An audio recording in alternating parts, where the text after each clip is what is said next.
YSR Congress party కుటుంబ సభ్యులందరికీ కూడా పేరు పేరున నా హృదయపూర్వక నమస్సుమాంజలి తెలియజేస్తూ ఉన్నాను. చాలా సంతోషం.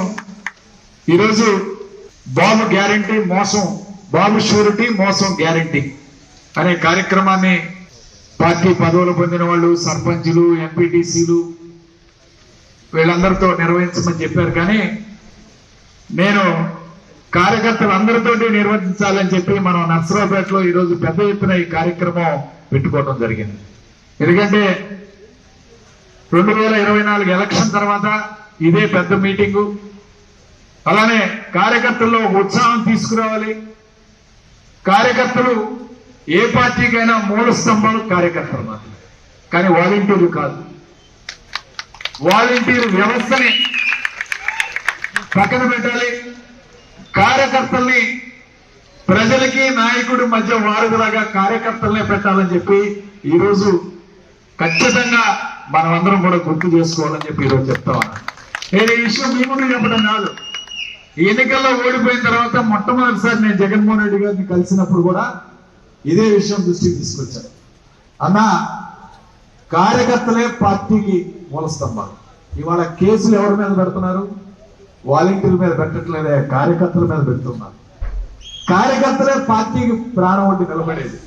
వాలంటీర్లు వస్తారు, పోతుంటారు. అంటే ఆయన అన్నాడు, మీరే కదా పెట్టింది వాలంటీర్లు అందరినీ, నాయకులే కదా పెట్టింది అన్నాడు. అంటే నేను చెప్పాను, పెట్టింది మేమే, కానీ 50 మందికి వాళ్ళు ఇన్ఛార్జీలు చేశారు మీరు. వాళ్ళకి పెన్షన్ పథకాలన్నీ వాళ్ళ వారి వంగలోనే వాళ్ళ దగ్గరకు వచ్చి సెల్యూట్ చేస్తా ఉన్నారు. నాయకుడు కిందకి వెళ్ళిపోయాడు, వాలంటీర్ ఏం పైకి వచ్చాడు. పార్టీ వ్యవస్థ అంతా కూడా ఈరోజు మనకి చిన్నాభిన్నం అయిపోయింది.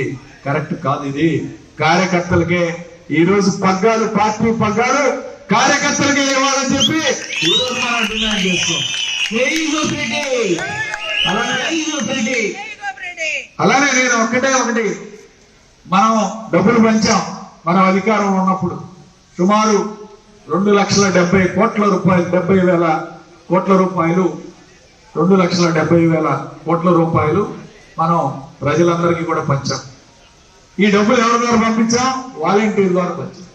ఇదే కార్యకర్త నాయకుడి ద్వారా పంచినట్టయితే ఎన్నికల ఫలితాలు ఇలా ఉండేవి కాదు అని చెప్పి ఖచ్చితంగా ఈరోజు మనం అందరం కూడా గుర్తు చేస్తాం. ఎందుకంటే మీరు పెన్షన్ ఇస్తారు, పెన్షన్ ఇచ్చినప్పుడు మీ ద్వారా వెళ్తే ఎలక్షన్ రేపు ఓటేసేటప్పుడు అడుగుతారు, ఏమయ్యా నువ్వు మా పార్టీకి ఓటేస్తున్నావా లేదా, నీకు పథకం ఇప్పించింది మేమని చెప్పి ఒక నాయకుడికి అడిగే అధికారం హక్కు ఉండేది. అది ఈరోజు మన నాయకులందరూ కోల్పోవడం జరిగింది. దానివల్లనే ఈరోజు పార్టీ ఓటమి చెందడానికి కారణం కార్యకర్తలు కాడి కింద వేశారు ఎలక్షన్ టైం. ఇది వాస్తవం. మధ్యాహ్నం 3 గంటల తర్వాత ఎలక్షన్ లో గ్రామాల్లో ఉన్నారు, కానీ చాలా చోట్ల మన పార్టీ నాయకులు శ్రద్ధతో ఎలక్షనీరింగ్ ని భుజాల మీద వేసుకొని పనిచేయలేదు. అందుకే ఈరోజు ఎన్ని సీట్లు వచ్చాయి తెలుగుదేశం పార్టీ. ఇది మన వాస్తవం, ఇది గ్రహించాలి.